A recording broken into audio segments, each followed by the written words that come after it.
Welcome to another episode of the As a Man Awaketh pot share. So, as you can see, if you're watching this on video, I've got a bit of a new setup here. I'm playing around with some things and got a new microphone, got a new camera. So, I'm still working things out. I'm not sure yet if this is exactly how I want everything, but for now, this is as best as I could make it for today.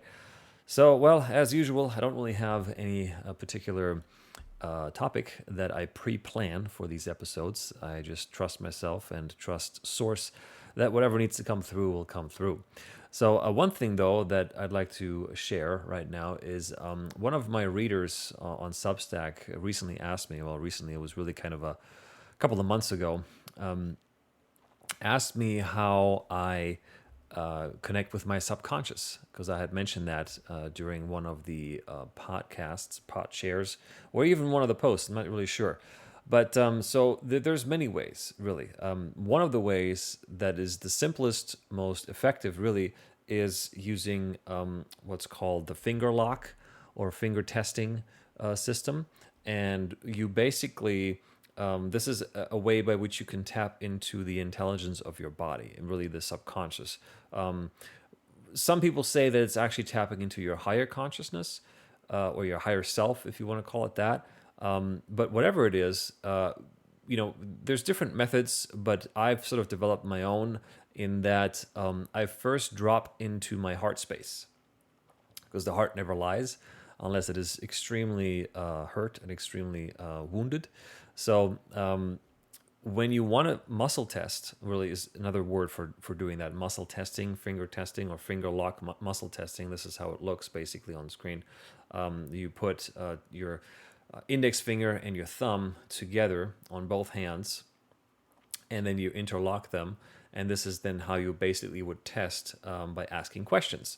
So you can test this out for yourself and get to know your subconscious and your body with this by just trying it out. And really, that's all it takes. So the first test, if you want to make that first test, is to put your fingers together like this, and then ask a question that is true. For example, my name is Daniel. So first, though, you want to drop into your heart space. So that may take some practice, of course. May take some, healing if you haven't been on the healing journey. It takes certainly a bit of a breaking of the armor around the heart to really have access to that space that is really our true self in the heart self.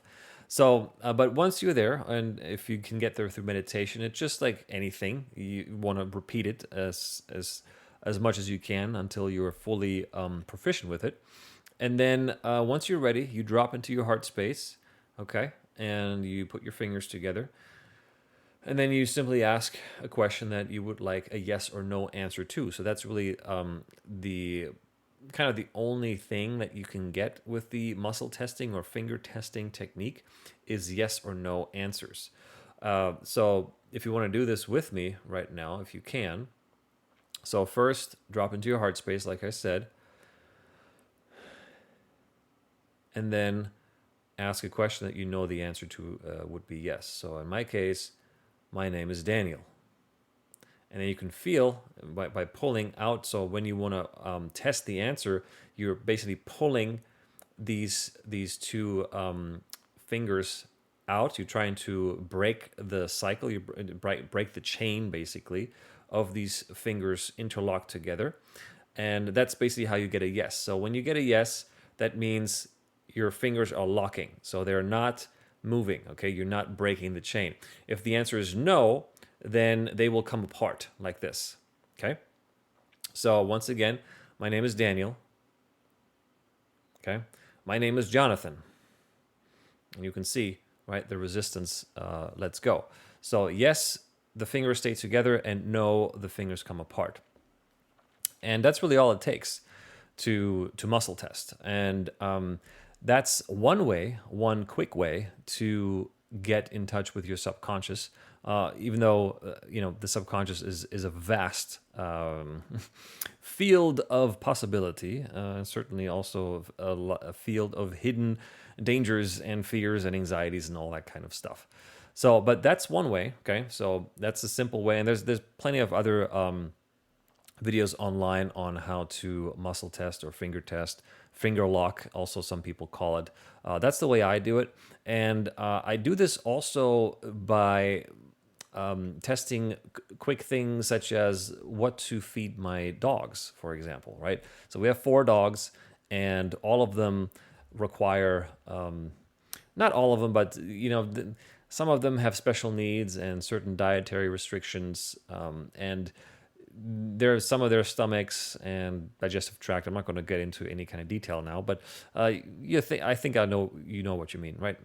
I think you know what I mean. There it is. So when we feed our dogs, we basically test, and by we I mean my wife and I, basically test what each of them requires today. So there's a supplement for intestinal support. There's probiotics.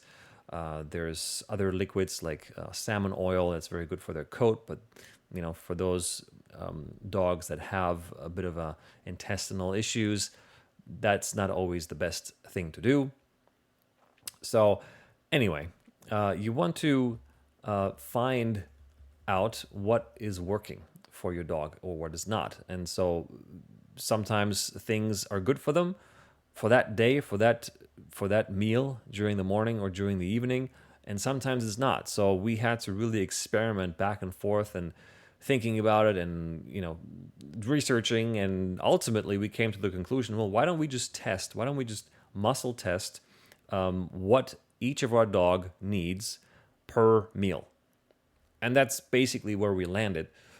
And so whatever, when we make food for them, we muscle test, does Blue need this? Does Gem need that?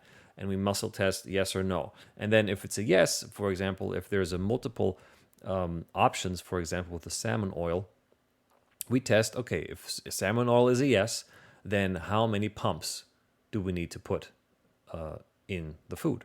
So that's one way. Okay, you can also do this for your own food. Like, for example, when you want to eat something or you want to test something, if it's good for you or not, that's a way to do it as well. But again, you want to sort of find yourself in this. This is not a technique that is going to just sort of quote unquote work out of the box for everyone. You have to sort of find yourself in it with this finger lock or muscle testing method, because you really want to reduce the possibility of false positives, and that's why I always drop into my heart first. As you know, if you've been following my Substack for a while, you know that I've been on a really very deep healing journey since 2022. And with that journey came a lot of undoing of the heart pain, the pains that we store in our heart. And so the more pain I released from my heart, the more access I got to it.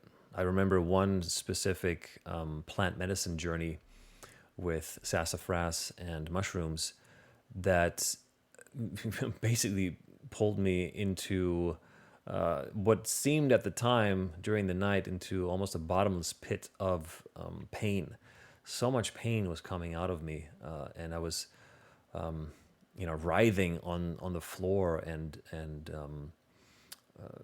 like shaking out this pain that had been stored in my cells, in my muscles, and a lot of tension out of my muscles in the back and the hips and the legs and even the arms and the shoulders for sure came out.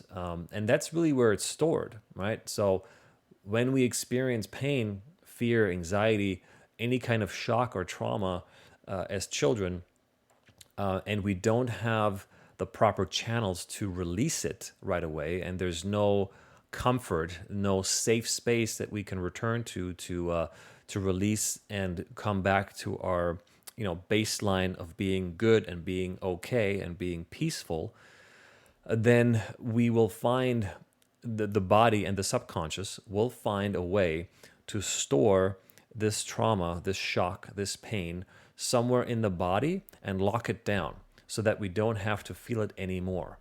And this is how we create the armor around the heart. And this is why so many people, because trauma, sorry to say, is part of your experience as a human. Everyone goes through it. There's not one human that does not go through some form of trauma. Even if your parents were still together, even if you had the most loving household, even if you grew up on a farm, right, an off-grid community or whatever the case may be, where everything's good, at least seemingly good, something always happens that causes trauma to be lodged in our system somewhere. And so the way to, and that then creates obviously patterns and habits and perceptions of reality through which we see the world. And, for example, if you've grown up in a household where there's lots of chaos, then eventually you will think that the world is chaotic. And you will live in a way and perceive the world in a way that no matter what you do or where you go or who you talk to, that is kind of the filter through which you see the world, through which you see people, through which you see your job, your career, your love life, yourself, right? So it's a program that sort of works as an overlay, kind of like a stain. If you were wearing glasses, basically, think of it like a stain on your glasses. And because you grew up with it and that's been sort of the normal thing that you just figured, hey, I guess that's how the world works. That's a stain on these glasses. And that's how you walk around the world thinking that, well, that's just the way it is, right? How many times have we heard that, especially from our parents? And so you just accept it as truth. And so you walk around accepting the truth that the world is chaotic, that people are chaotic, that your life is chaotic, and love is chaotic. You're going to have that kind of notion no matter where you go in life. And until you revisit, really is what we all have to do, revisit that initial, ideally the first event where that particular like chaos pain was programmed into us when we were first exposed to it. So revisiting that and feeling it again, allowing our body, allowing our system, allowing our subconscious to revisit that and feel that pain once again so it can finally move out of our system. That's unfortunately the only way it works that I've found. And, I've been in this space for a while and I've looked at different things. If you want the most clean, fast, and holistic and complete way to release your trauma and the patterns, the subconscious behaviors that are limiting you, that are keeping you small, then you have to revisit those painful events and allow yourself to feel them fully. And that will then, allow your body to move it out of you. Because it's just energy. At the end of the day, it's only energy. That's all it is. Now, when it comes out, of course, it's very ugly, okay? It's not going to sound, look, or feel, or even smell good in some cases if you're really, purging hard.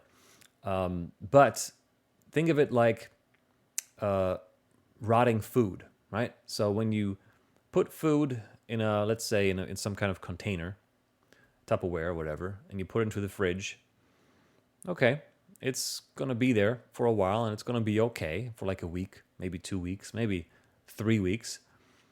But if you leave it in there for 10 years, 20 years, 30 years, in some cases, 60 years, what do you think is going to happen to that food? Right? Nothing good. It's going to turn black and moldy and ugly and toxic. And maybe if it's in a plastic container, it's even going to start eating the plastic and it's going to start maybe even become corrosive depending on what kind of food it is. Now, in the case of McDonald's, it'll hold. It'll still look the same in 60 years. But any kind of real food is going to look really ugly. So think of it like that, right? These traumas and pains that we have as children that we have to store in our body in order to not feel that pain all the time.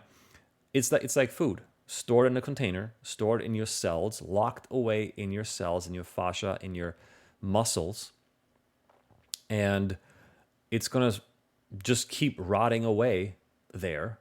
And in some circles, in the somatic circles and the more, shall we say, the metaphysical anatomy circles, it is well known to them that cancer is the result of stored energy, of stored traumatic energy that has never allowed itself to be released. And also the location matters, right? So people, let's say, who have throat cancer, maybe, usually, what reveals itself is that during childhood, they were not allowed to express themselves fully. They were not allowed to speak. They were not allowed to talk. They were not allowed to express their needs verbally. Okay, so they were shut down on the verbal level, and other things too. But there's always a correlation between the energetic and the physical expression of a disease. So, and that's becoming more and more mainstream now. There's lots of people writing about it and talking about it. There's a book called Metaphysical Anatomy. I forgot the author's name, but she basically wrote a whole really thick book about most common diseases and their locations, obviously, and then the subconscious, traumatic cause of that usually. And then she also gives some examples and practices on how to start releasing that trapped energy from your system. So, but again, personally, I believe that plant medicine, psychedelic plant medicine, is one of the best, fastest, and most complete ways to release these trapped energies. And it's of course not for everyone. And if you're super sensitive, for example, I know that there are a lot of people that are sensitive to these kinds of things, then it may not be good for you, right? So you just have to experiment and see what works for you. Now, one last thing I want to say is that you really got to trust yourself. And that's kind of a strange thing to say. If you're on the awakening journey, you know that everything that you thought was real, everything that you thought was the world and the truth about our world is basically a lie. And so once that reality that has been so carefully and systematically programmed into you starts to shatter, then what do you have left? What do you have left to stand on? Because as the awakening continues and your reality crumbles and your belief systems crumble, what do you have left? Well, the only thing that there is, really, and that is eternal love, infinite love. Some people call it God. Some people call it source, universe, whatever you want to call it. But that's really the only thing that underlies everything. Eternal, infinite love. And so as you continue on your awakening journey, and you don't know where to stand when yet another thing in reality turns out to be a complete lie and false, or a deception yet again, return to infinite love. Just know that it is there, carrying all that is, carrying consciousness. It is the basis for all of consciousness. And even if you can't feel it, right? Of course, most people feel love in their heart. And the more pain you release from your system, from your heart, the more you're going to feel that naturally every single day. So return to love, return to infinite love. And it's really difficult to explain that in words, and you may consciously understand that, but unless you actually have felt infinite love in yourself and in every fiber of your being, you really can't talk about it. I can talk about it all day. I can make a million podcasts, episodes about it. But at the end of the day, if you've never really felt it yourself, it's not going to matter. It's not going to resonate. So I had the privilege and the honor of feeling that once during a plant medicine journey. And it basically showed me that all is well. You really don't have to worry about anything, because ultimately everything is infinite love. That's where we all come from. That's who we are. That's the underlying truth of all realities, of all dimensions.